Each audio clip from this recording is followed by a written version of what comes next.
સાબરકાંઠાની હાથમતી canal ઉભરાતા ખેડૂતોના ખેતરોમાં પાણી ફરી વળ્યા હતા, જેમાં હાથમતી જળાશયમાં ખેડૂતોને સિંચાઈનું પાણી મળી રહે તે હેતુથી પાણી છોડવામાં આવ્યું હતું, પરંતુ પ્રાંતિજના રસુલપુર ગામ પાસે મૃત પશુ કેનાલના ગેટ પાસે ફસાઈ જતાની સાથે જ પાણી છે તેને બંધ કરવામાં આવ્યું અને જેથી ગેટ પાસે પાણી ઉભરાતા રસલપુર ગામના ખેડૂતોના બટાકાની ખેતીમાં પાણી ભરાઈ ચૂક્યા હતા। બટાકાની ખેતીને નુકસાન થયું હોવાનું પણ સામે આવ્યું છે।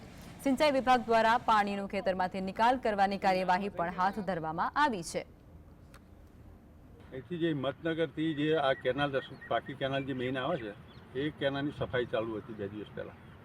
હવે એ 2 દિવસ પહેલાં ચાલુ હતું, પણ અહીંયાથી કેનાલના જે ગેટ છે ત્યાં આગળ એ ગેટ બંધ હતા।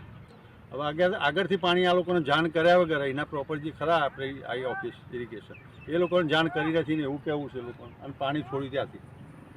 એટલે પાણી છોડ્યું એટલે આગળ જાય નહીં, એટલે આ જે નીચાણવાળો ભાગ હતો ત્યાં